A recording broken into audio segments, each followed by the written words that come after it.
Hello everyone. आज हम लोग राख की रस्सी के क्वेश्चन आंसर्स को लिखेंगे। चलिए शुरुआत करते हैं। कठिन शब्द सौंपकर 32वें प्रस्ताव तिब्बत मशहूर समस्या बेचना चकित सौनक वसीन हाजिर जवाबी मुश्किल होशियारी धूमधाम निराश। ठीक है, यहाँ पे हमारे क्वेश्चन आंसर्स मतलब कि यहाँ पे हम लोग के कठिन शब्द हो गए। अब हम लोग यहाँ से क्वेश्चन आंसर्स को देखेंगे। ठीक है, तो पहला क्वेश्चन है, तिब्बत के मंत्री अपने बेटे के भोलेपन से चिंतित रहते थे। तुम्हारे विचार से वह किन किन बातों के बारे में सोचकर परेशान रहते थे? ठीक है, अब इसका उत्तर देखते हैं। मेरे विचार से वे सोचते होंगे कि उनका बेटा आगे चलकर अपना खर्चा कैसे चलाएगा और अपना जीवन यापन किस तरह करेगा।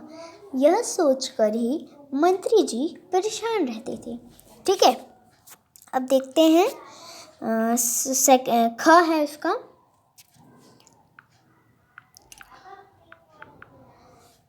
तुम तिब्बत के मंत्री की जगह होती तो क्या उपाय करती? मैं तिब्बत के मंत्री की जगह होती तो अपने बेटे को बहुत प्यार से समझाती। उत्तर है, फिर से क्वेश्चन रिपीट कर देती हूँ। तुम तिब्बत के मंत्री की जगह होती तो क्या उपाय करती? यहाँ पे क्वेश्चन मार्क है। अब उत्तर देखते हैं। मैं तिब्बत के मंत्री की जगह होती तो अपने बेटे को बहुत प्यार से समझाती। ठीक है, अब यहाँ पे फिर से प्रश्न एक शुरू होता है।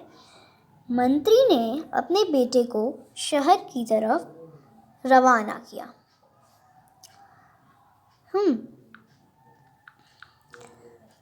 ख क्वेश्चन हम लोग पढ़ते हैं, सॉरी ये वाला है।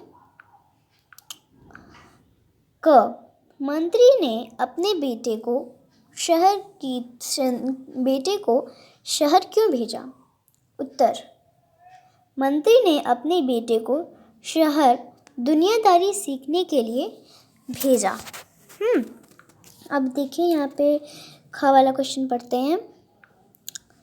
ख उसने अपने बेटे को भेड़ों के साथ शहर में ही क्यों भेजा?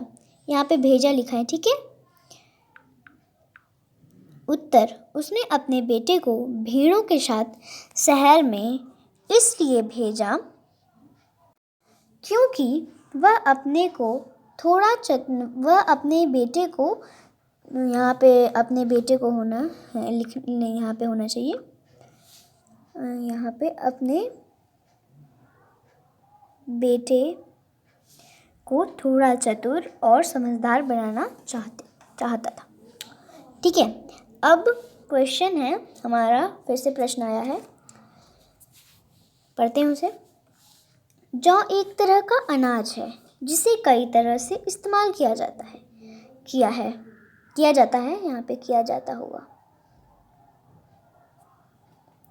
इसकी रोटी भी बनाई जाती है, सत्तू भी बनाया जाता है और सूखकर भुनकर भी खाया जाता है और अपने स्कूल में बातचीत करके कुछ और अनाज के नाम बताकर।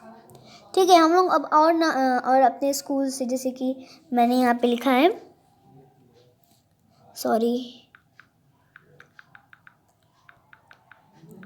उत्तर है इसका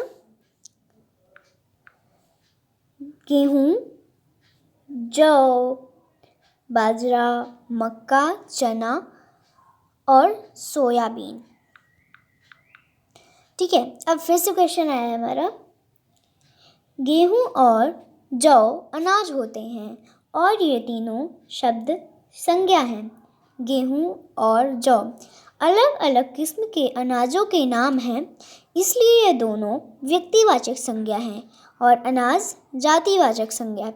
इसी प्रकार रिमझिम व्यक्तिवाचक संज्ञा है और पाठ्य पुस्तक जातिवाचक संज्ञा है। ठीक है, फिर यहाँ पे क्वेश्चन आ जाता है। नीचे दी गई संज्ञाओं का वर्गीकरण इन दो प्रकार की संज्ञाओं में करो। ठीक है, कौन वाली संज्ञाओं में करना है? क्या लिखा है यहाँ पे? रिमझिम व्यक्तिवाचक और जातिवाचक। ठीक है, अब यहाँ पे देखिए,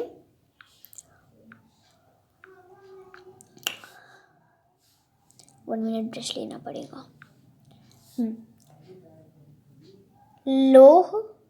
लोह धातु, लेह धातु होना चाहिए यहाँ पे।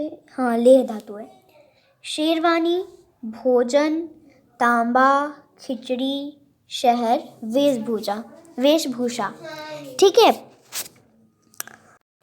व्यक्तिवाचक संज्ञा लेह, शेरवानी, तांबा और खिचड़ी। ये एक मिनट बाद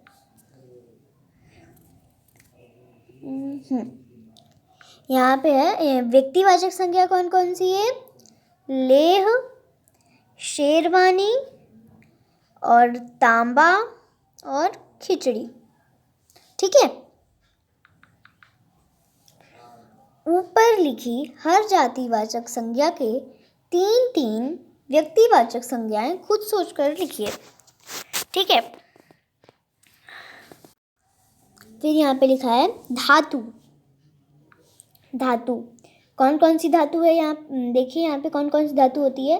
सोना, दाल, चावल।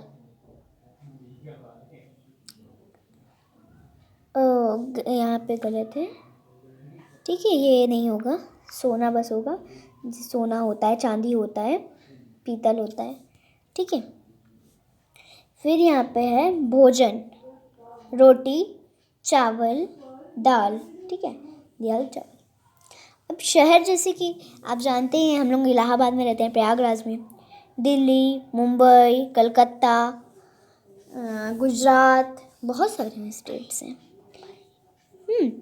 अब वेशभूषा देखिए, धोती है, साड़ी है, कमीज है। ठीक है, अब हम लोगों का ये फिर से एक प्रश्न आ जाता है। मंत्री ने अपने बेटे से कहा, पिछली बार भेड़ों के बाल उतार कर बेचना मुझे ज़रा भी पसंद नहीं आया। क्या मंत्री को सचमुच यह बात पसंद नहीं आई? अब इसका उत्तर आई थी। अपने उत्तर का कारण भी बताओ। ठीक है, हम यहाँ पे उत्तर देखते हैं। ऐसा नहीं था कि उन्हें बात पसंद नहीं आई, यहाँ पे नहीं होना चाहिए। नहीं आई। ठीक है, यहाँ पे नहीं लिख लीजिएगा। लेकिन मंत्री को पता चल गया था कि यह काम उनके बेटे का नहीं है। वैसे भी वह अपने बेटे को चालाक और होशियार, यहाँ पे और होगा, चालाक और होशियार बनाना चाहता था, इसलिए उसने ऐसा किया। वह बाद में उसने उस लड़की से अपने बेटे की शादी, यहाँ पे नहीं होगा, शादी करवाई। अब यहाँ पे फिर से क्वेश्चन है, तो इसे देखते हैं। फिर ये इस वाले क्वेश्चन को देखते हैं। पहली बार में मंत्री के बेटे ने भेड़ों के बाल बेच दिए और दूसरी बार में भेड़ों के सींग बेच डाले। जिन लोगों ने यह चीज़ खरीदी होगी, यहाँ पे जो होगा चीज़ खरीदी होगी, उन्होंने भेड़ों के बालों और सींगों का क्या किया होगा? अपनी कल्पना से बताओ। ठीक है, अब यहाँ पे उत्तर देखते हैं।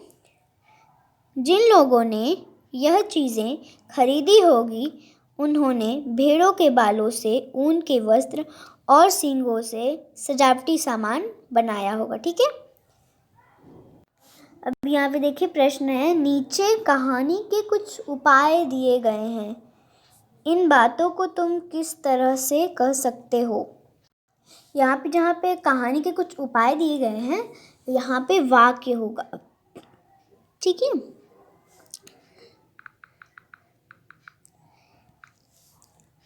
क है, यहाँ पे फिर उसका उत्तर बाद में लिखा गया है। तो पहला वाक्य है चैन से जिंदगी चल रही थी। इसका उत्तर है जिंदगी आराम से कट रही थी। मैंने आपको जब मैं पढ़ा रही थी तब मैंने आपको बताया था ना, जिंदगी बिल्कुल आराम से चल रही थी। ठीक है, अब ख देखते हैं। होशियारी उसे छूकर भी नहीं गई। उसका उत्तर देखते हैं, वह होशियार नहीं था। ठीक है, अब यहाँ पे देखिए ग है, वाक्य ग है। मैं इसका हल निकाल देती हूँ। उत्तर मैं इसके लिए उपाय बता देती हूँ, या मैं इसका उपाय बता देती हूँ। ठीक है, फिर घ है उनकी अपनी चालाकी धरी रह गई।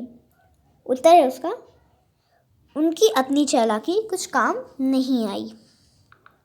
ठीक है, अब यहाँ पे देखते हैं, फिर प्रश्न है लोनपुकार का बेटा होशियार नहीं था। फिर है यहाँ पे लिखा है क है, उसके भाग होते हैं तो इसलिए बहुत भाग होते हैं, तो फिर इसलिए पहले प्रश्न कर देते हैं। होशियार और चालाक में क्या फ़र्क होता है? किस आधार पर किसी को तुम चालाक या होशियार कह सकती हो? इस प्रकार भोला और बुद्धू के बारे में भी सोचो और कक्षा में चर्चा करो। ठीक है, अब इसका उत्तर देखते हैं। होशियार से तात्पर्य है समझदार होना, जबकि चालाक का अर्थ है अत्यधिक चतुर होना। जो व्यक्ति दूसरों से काम निकलवाने की तरह तरह की बातें करता है उसे हम चालाक कहते हैं।